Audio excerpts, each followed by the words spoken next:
Good evening, everybody.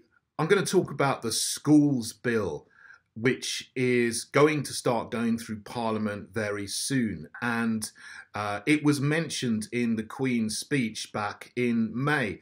This is an appalling piece of legislation that will completely undermine parents' rights and role as primary educators of their children and bring in effect essentially compulsory schooling through state schools and state indoctrination of all children in a way that we've never had in the United Kingdom, because we've always recognised before that parents are the primary educators of their children and have the right to bring up their children in the way that they see as the best, because they're trusted to do the right thing, and they know what's best for their children far, far more than the state does. And we've always had the understanding that schools are there to serve the parents. Teachers are in loco parentis, they are in the place of the parents, but the parents will trust teachers to educate children according to their values and what they think is the right thing. So we trust schools to teach our children subjects like literature and Shakespeare and British history and mathematics and science and so on. We don't expect schools to be indoctrinating children into Marxist and cultural Marxist ideologies like transgenderism and Black Lives Matter and all of the climate alarmism, which actually is making some children mentally ill because of all the fear-mongering that goes along with it. And that is going to get worse with the schools bill, because what they're doing is a number of things. They're saying that all schools by 2030 will have to be academies or part of multi-academy trusts, which carries on from what Michael Gove started in 2010 when he was the education secretary and put in place academies. And that seemed like it could have been a good idea at the time, because local education authorities really weren't up to the job. I mean, there's a lot of crazy progressiveness in some local education authorities, particularly Labour ones, who would try to use schools to do all the indoctrination. But you could pretty much trust some local education authorities that were nominally conservative to actually, leave schools and kids alone to actually do a good job and actually educate children in the maths and science and literature and spelling and reading and writing. That's what you expect schools to do.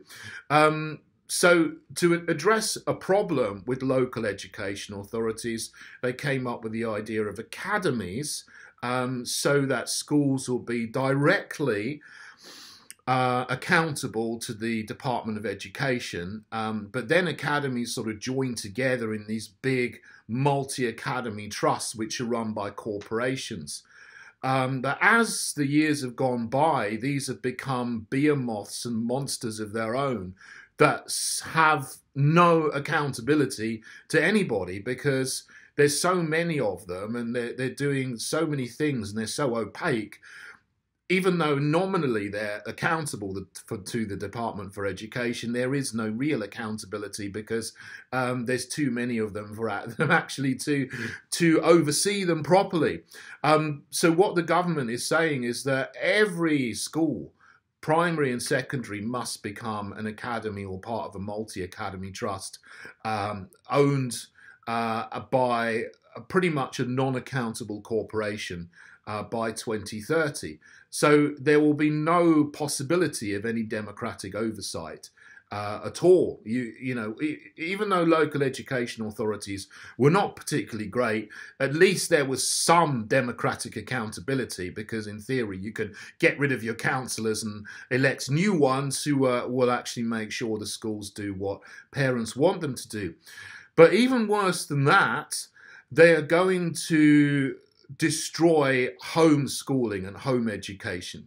So up to now, anyone can take their kids out of school and home educate them, and there was very, very soft touch oversight by local education authorities. I mean, basically, you can be left alone to bring up your children as you want to do. And most people who want to bring up their children and home educate them, in the 1960s, it was more sort of hippies, into environment and into, planting trees and planting,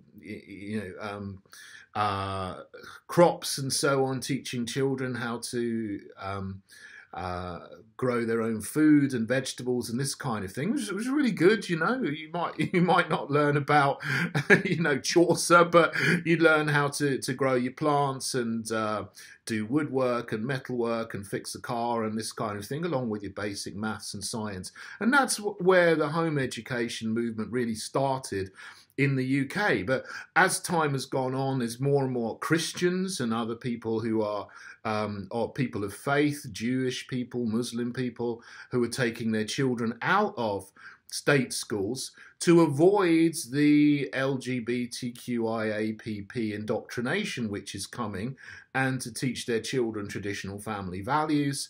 And also parents who are taking their kids out of school because they're being bullied, and schools simply can't do anything about it because it's so endemic, and they have to be careful of being sued by restraining a bully and so on. It's simply, there's so much of it going on that a lot of schools just simply can't deal with it. So parents are taking kids out of their schools, state schools, to avoid bullying. But now what the government is saying is that there must be a register of everyone who is homeschooled. There hasn't been before.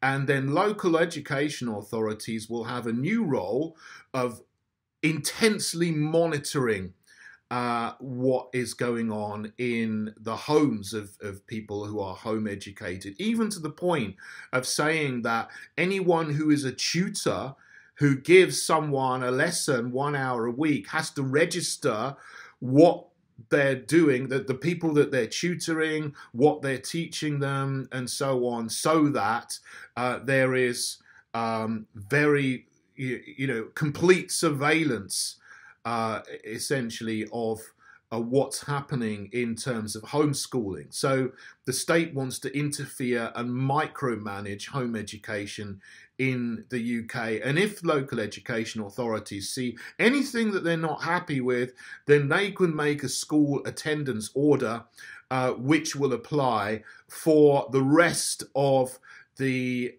educational life of the child. Even if you move from one local education authority to another, that will still apply.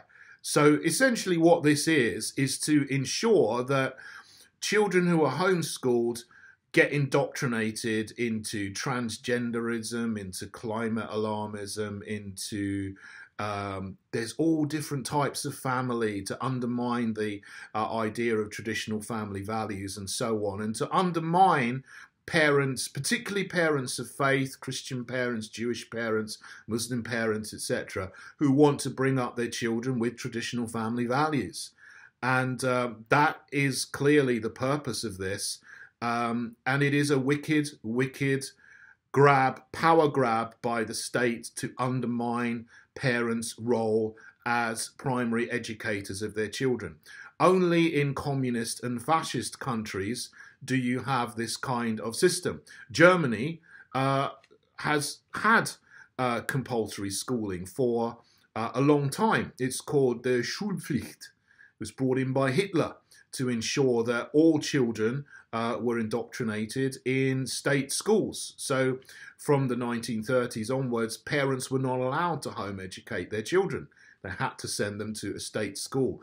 This is not explicitly a Schulpflicht, a British Schulpflicht like they have in Germany, compulsory schooling, but it is implicitly bringing in a compulsory schooling through stealth without them saying. Because what's going to happen, of course, is that local education authorities are going to go into the homes of everybody, make copious amounts of notes on whether parents are teaching them the proper diversity and equality and inclusion agenda topics.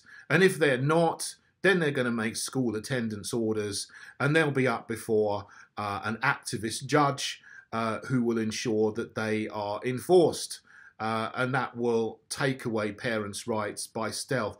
I'd have more respect for them if they actually came out and said exactly what they were going to do and introduce compulsory schooling, because then we'd know where we stand.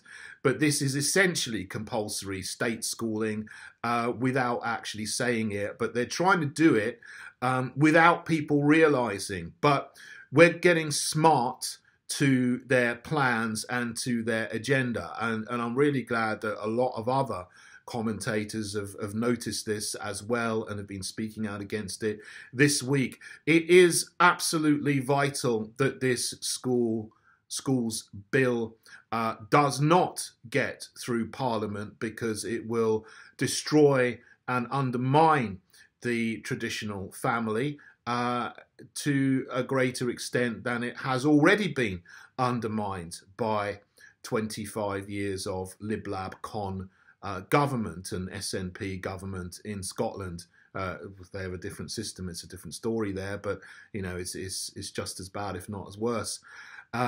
So the Heritage Party, of course, is completely opposed to the schools bill. We want to get into power in the next general election. We've got a lot of work to get there and to do that. So if you can help us, if you can join the party and support us and even stand as a candidate, please do join us. The link will be just below there in the box. But even if it does go through, with us, it will have a very short lifetime, because one of the very first things we would do is to repeal any schools bill that becomes a schools act like this. But we will be speaking out against this very strongly over the whole course of when it goes through Parliament until it's withdrawn. And we do pray and act and agitate for it to be withdrawn, because it is a wicked piece of anti-freedom legislation.